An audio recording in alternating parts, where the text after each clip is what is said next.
What I want from you is your voice.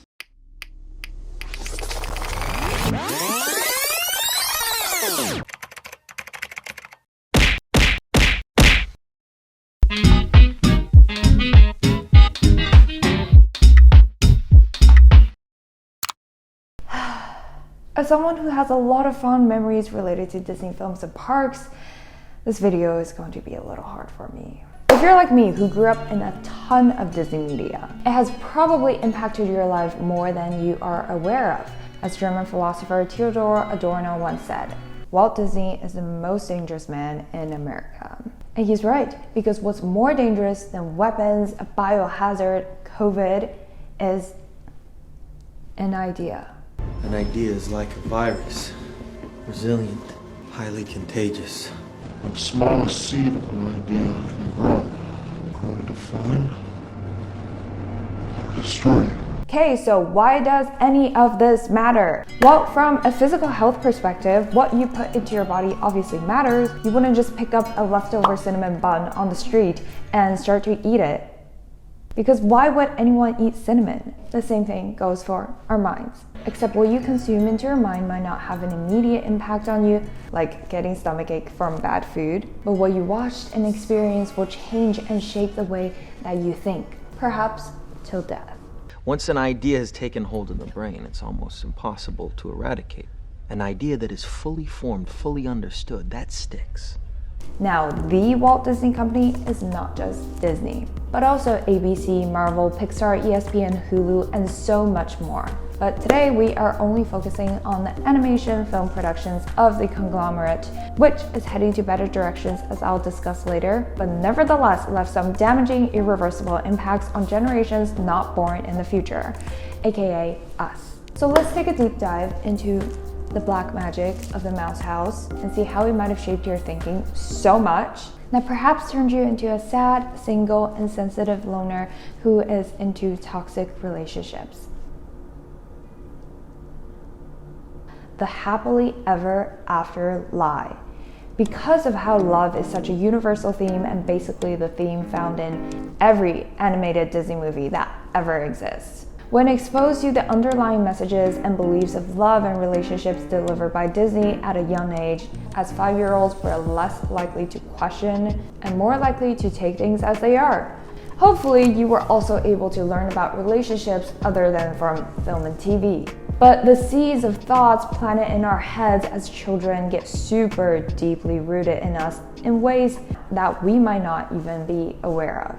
For children, especially little girls whose brains are stuffed with all the love stories from Disney, it's hard not to grow into a romanticizer who believes that love is something that just happens to you and that the reason you're single is you just have not met the right person yet. Disney movies do an excellent job in convincing us that the perfect person will walk into our lives one day. All we have to do is to wait for that moment. From the book How to Not Die Alone by Logan Ury, which I highly recommend to anyone and everyone who is in or wants to be in a relationship.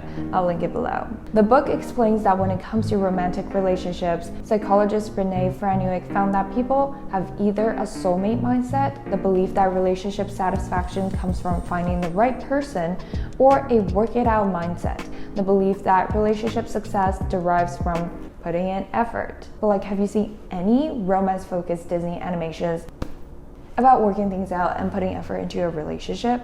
No, because Disney shows everything a couple goes through leading up to the marriage, the courtship, the conflict, the evil witch standing in their way.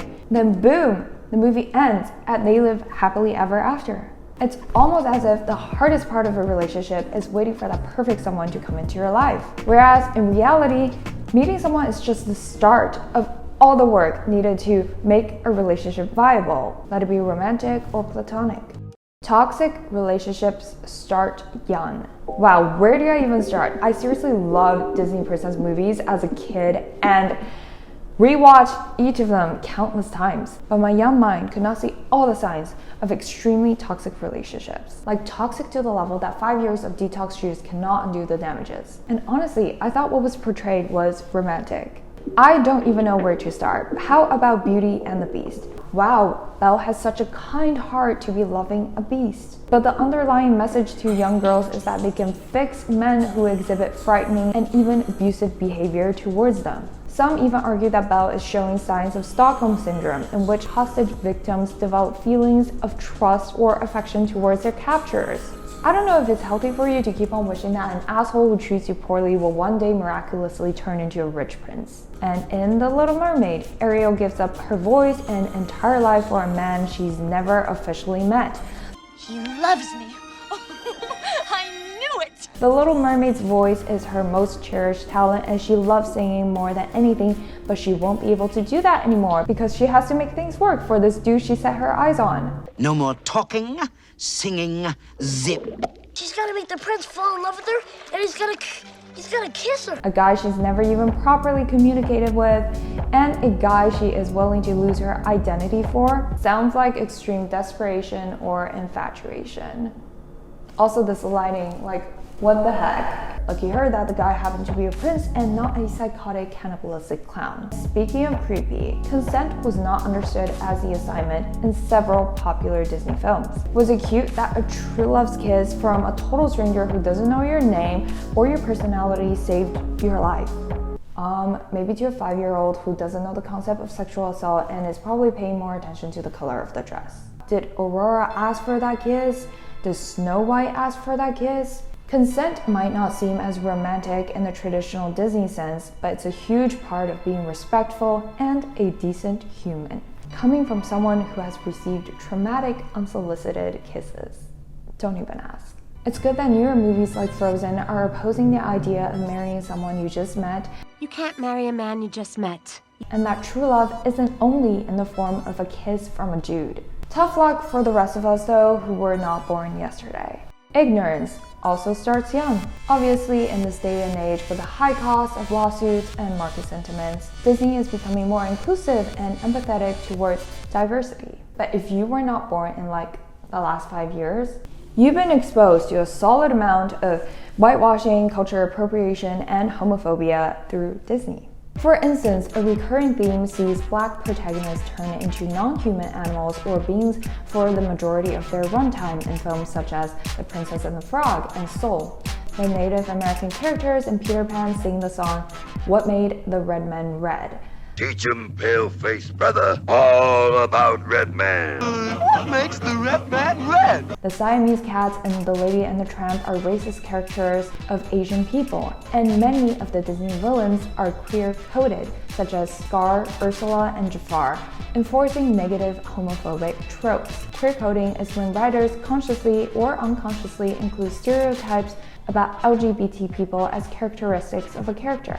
Queer-coded male villains tend to be effeminate, flamboyant, or talk with a lisp, while queer-coded female villains tend to be more masculine and brash than the movie's heroines, leading young viewers to unconsciously associate stereotypical queerness with villains. And I mentioned this in my pretty privileged commentary video, but Disney characters definitely embody the halo effect and the horn effect, a cognitive bias, where a single positive quality of a person like attractiveness may induce a positive predisposition towards every aspect of that person, while one negative attribute of that person may induce an overall negative impression of that person, as if looks are everything.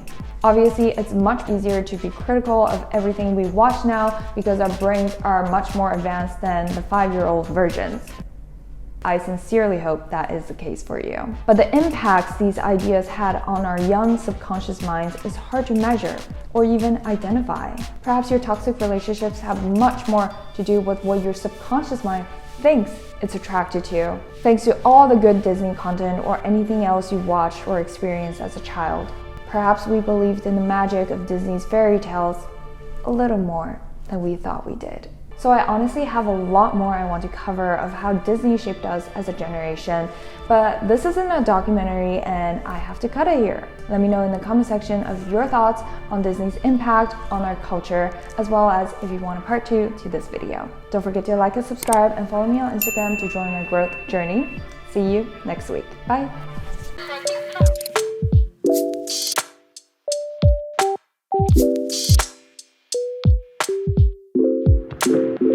is the end.